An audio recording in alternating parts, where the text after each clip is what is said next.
சரின்ட்டு அப்படியே இருந்து கொஞ்சம் டிஃபென்ஸில் போய் கொஞ்சம் கேமை கொண்டு போயிருந்தாங்கன்னா நல்லா இருந்திருக்கும். அடுத்து வருண் ஓவரையும் நான் அடிக்க தான் பார்ப்பேன்னாங்க. 2 விக்கெட் மறுபடியும் வருண் ஓவர் 3 விக்கெட் கழட்டிட்டாப்புல 2 ஓவர் போட்டு. அதுவே பெரிய பேக் ஃபயர் ஆயிடுச்சு. நமீபியா பேட்டிங் டக்கு டக்கு டக்கு டக்குன்னு பிரைம் பேட்டர் ஃபுல்லாகவே அவங்ககிட்ட இருந்த பேட்டர் ஃபுல்லாகவே அவுட் ஆகிட்டாங்க. வருண் ஓவர்லேயே முடிஞ்சிச்சு. அதுக்கப்புறம் அக்சர் படேல் விக்கெட் எடுக்க, ஹர்திக் பாண்டியா விக்கெட் எடுக்க, பும்ரா விக்கெட் எடுக்கன்னு வருணுக்கு 2 ஓவரோட நிப்பாட்டிட்டாப்புல. போதும், இருக்கிற எல்லா பவுலர் சிவம் டுபைலேருந்து எல்லாரையும் கூப்பிட்டு வந்து ஆளுக்கு விக்கெட்டாக எடுத்து அடுத்து 85 ரன்லேருந்து ஒரு 30 ரன் தான் அடிக்க விட்டாங்க. 116 முடிச்சாச்சு. மொத்தமாக நமீபியாவை ஆல் அவுட்டே கழட்டி எடுத்தாச்சு. அவங்க நமீபியா நல்லா பார்த்து ப்ராப்பராக ஆடினா கூட ஒரு 160 ரன்னாவது இந்தியாவுக்கு எதிராக போட்டிருக்கலாம். பட் அவங்க வந்து அவசரப்பட்டாங்க. ஒரு பிரைம் பவுலர் அடிக்கணும், அப்படி அடிக்கணும் இப்படி அடிக்கணும்னு பார்த்து அவசரப்பட்டதில் மொத்தமாகவே முடிஞ்சிச்சு. இந்தியாவில் வந்து வருண் சக்கரவர்த்தி 3 விக்கெட் எடுத்திருந்தாப்புல. பும்ரா எல்லாருமே 2-1ன்னு போட்ட எல்லா பவுலரும் ஆளுக்கு விக்கெட் எடுத்தாச்சு. இதுதான் ஈஸியாக நமீபியாவை இந்தியா வின் பண்ணிட்டாங்க. நெக்ஸ்ட் மேட்ச் இந்தியாவுக்கு வந்து பார்த்திங்கன்னா இந்தியா வெர்சஸ் பாகிஸ்தான் மேட்ச் தான் இருக்கிறதுலே.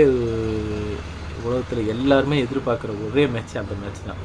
T20 வேர்ல்டு கப்பில் வந்து இந்தியா வந்து எப்படியும் சூப்பர் 8 போயிடுவாங்க. அது மேட்ரு கிடையாது. நம்ம பாகிஸ்தானை ஜெயிச்சாகும். அதுதான் மொத்த இந்தியாவுமே இந்தியன் டீம் மேலே ப்ரெஷர் போடும். ஏன்னா அந்த ப்ரெஷரோடு தான் அவங்க போவாங்க. எப்படியா ஜெயிச்சாகணுங்கிறது தான்.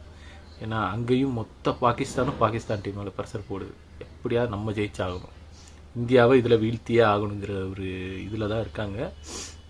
ஏன்னா இப்போவே பேச ஆரம்பிச்சிட்டாங்க. மேட்ச்சுக்கு இன்னும் 2 நாள் இருக்குது. இருந்தாலும் இப்போயே வந்து ஒரே ஒவ்வொருத்தவங்களும் ட்விட்டர்லேயும் ஃபேஸ்புக்லேயும் பேச்சு தள்ள ஆரம்பிச்சிட்டாங்க. உங்களை அடிக்கிறதுக்கு உஸ்மான் தாரிக்கே போதும் அப்படிங்கிற அளவுக்குலாம் பேசுகிறாங்க. இப்போ பார்க்கலாம் என்ன ஏதுங்கிறத வந்து வர சண்டே தெரிஞ்சிடும். அந்த மேட்சுக்கான ப்ரீ அனாலிசிஸ் வீடியோ நாளைக்கு நான் உங்களுக்கு அனுப்புகிறேன், பாருங்கள். அது போக வந்து பார்த்திங்கன்னா ஆல்ரெடி நம்ம வந்து 8 மேட்ச் T20யில் வந்து அவங்க கூட 7 மேட்ச்சை வின் பண்ணிட்டோம். 1 தான் லாஸு, அதுவும் 2021 லாஸு. அதுவும் 10 விக்கெட்டில் 1 விக்கெட் கூட எடுக்க முடியாமல் நம்ம லாஸ் ஆனோம். அதுதான் இருக்கிறதுலே பெரிய அடி.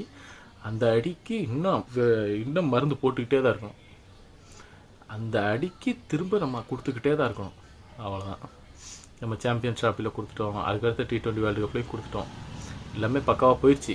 பட் இருந்தாலும் இந்த தடவை வந்து ரொம்ப எதிர்பார்க்கப்படுகிறது இந்த ஒரு மேட்ச் மட்டும்தான். நம்ம இன்னைக்கு சண்டே வந்து தரமான சம்பவம் இருக்குது. எல்லோரும் லைக் அண்ட் சப்ஸ்கிரைப் பண்ணிக்கோங்க. அனலிஸ்